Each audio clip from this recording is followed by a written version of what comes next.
नामांकन के लिए जा रही हूँ, फिर आके मिलती हूँ। जी जी, जीत की उम्मीद है ना? बिल्कुल बिल्कुल बिल्कुल। गढ़ है तो अरे बीजेपी का गढ़ दुनिया के गढ़ कब टूटता है, ऊपर वाला भगवान ने तोड़ता है, इसलिए ये उम्मीद मत रखिए कि गढ़ है तो हम ही जीते। प्रशांत किशोर हवा हवाई हो जाएंगे। प्रशांत किशोर बीजेपी से मिला हुआ है, इसलिए जो है ना कोई टक्कर में ना। रेखा गुप्ता राजद प्रत्याशी चुनाव भैया दावा करने के लिए तो बहुत कुछ दावा लोग करते हैं। तो दावा किए थे हर खाते में 15 लाख आ जाएगा, पेट्रोल 30 रुपए लीटर आ जाएगा, आपके खाते 15 लाख आया है। सत्ता में जो लोग बैठे हैं उनसे है। सत्ता से राजनीतिक लड़ाई, वैचारिक लड़ाई बिहार के अंदर महागठबंधन ही लड़ रही है। बीजेपी हारी थी ना, यही 84 से पहले बीजेपी का 2 सीट रहता था लोकसभा में।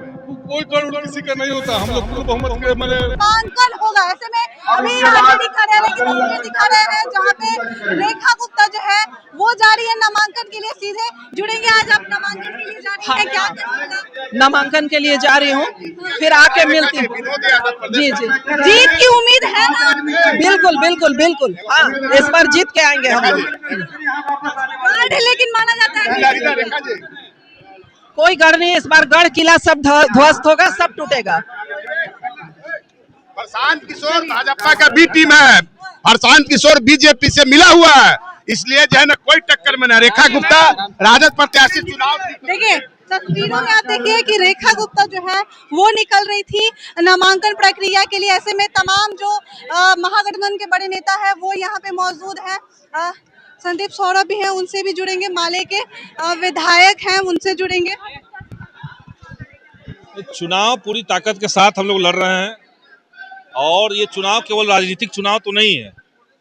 बीजेपी ने बिहार की जो स्थिति बना दी है, बीजेपी जिस तरह से राजनीति कर रही है, तो एक वैचारिक लड़ाई भी है एकदम। अब तो जो तंत्र बीजेपी इस्तेमाल कर रही है, तो धीरे धीरे लोग कहेंगे कि हिंदुस्तान ही इनका गढ़ है। अगर ये ईडी, ये सीबीआई, ये चुनाव आयोग लेकर के बीजेपी पाकिस्तान में चुनाव लड़े तो वहां भी सरकार बना सकती है। हमारा कहना है कि ऑब्वियसली सत्ता से है, सत्ता में जो लोग बैठे हैं उनसे है। सत्ता से राजनीतिक लड़ाई, वैचारिक लड़ाई बिहार के अंदर महागठबंधन ही लड़ रही है। बाकी दावे तो कई तरह के हो सकते हैं। प्रशांत किशोर आए हैं चुनाव में, चुनाव लड़े, पिछले बार भी वो लड़े, उस समय भी बहुत बड़े बड़े दावे वादे उनके थे, लेकिन क्या हश्र हुआ वो हम जानते हैं। अब इस चुनाव में भी आए हैं, वो कुछ वोट जरूर पाएंगे, लेकिन वो बड़ा हिस्सा जो वोट काटेंगे वो बीजेपी का वोट काटेंगे। देखिए तमाम तरीकों से संदीप सौरभ को आप सुन रहे थे, माले के विधायक हैं। और देखिए अभी भी आरजेडी कार्यालय में जो लोग हैं उनसे भी हम जुड़ेंगे। तमाम कार्यकर्ता जो हैं वो यहाँ पे हैं, उनसे जानेंगे क्या स्थिति है आरजेडी की। जीत उम्मीद है ना? आपने देखा ना, हाँ। आपका चुनाव में देख रहे हैं महागठबंधन के सभी प्रत्याशी जो है, मेरे ये जो है लोग एकत्रित होकर इनको सहयोग करने के लिए पूर्ण रूप से तैयार हैं। और ये बात नहीं है, 40 बरस के बाद ये रिकॉर्ड तोड़ने जा रही हैं। हाँ, गढ़ है तो अरे बीजेपी का गढ़ दुनिया के गढ़ कब टूटता है, ऊपर वाला भगवान ने तोड़ता है, इसलिए ये उम्मीद मत रखिए कि गढ़ है तो हम ही जीते।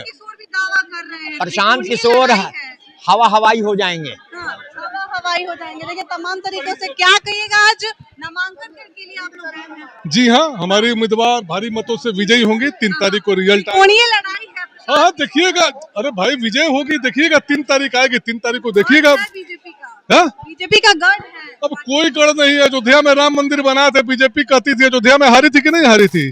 बीजेपी हारी थी ना, यही 84 से पहले बीजेपी का 2 सीट रहता था लोकसभा में।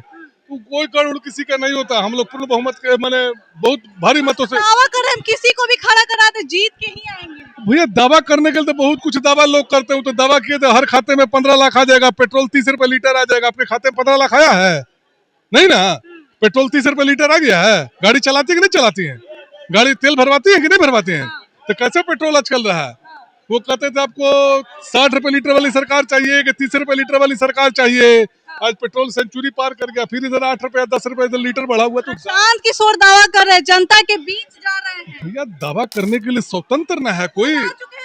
अरे भाई तो खुद मैदान में, युद्ध भूमि में तो खुद आना ही ना पड़ेगा, रणभूमि में। अब दावा करने के लिए कोई कुछ भी दावा कर सकता है। और दावा करने लोकतंत्र, हर किसी को बोलने की आजादी, आपको सवाल पूछने की आजादी है ना, हमें बोलने की आजादी है ना। आप कुछ भी दावा करिए, हम कुछ भी दावा करें, दावा में 3 तारीख को पता चलेगा क्या होगा।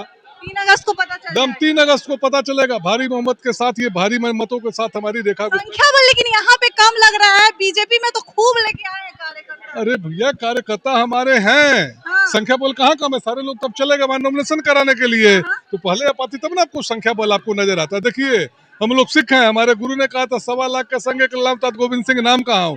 1.25 लाख पर एक खालसा भारी पड़ता है, संख्या बल कोई कम नहीं है। भारी मतों से हम लोग जीतेंगे, भारी मतों से जीतेंगे। बिल्कुल बिल्कुल। तमाम तरीकों से आरजेडी के कार्यकर्ता जो हैं वो दावा कर रहे हैं कि भारी मतों से जो है जीत होगी। वहीं रेखा गुप्ता जो है आरजेडी कार्यालय से निकल चुकी हैं नामांकन के लिए। तस्वीरें हम आपको दिखा रहे थे।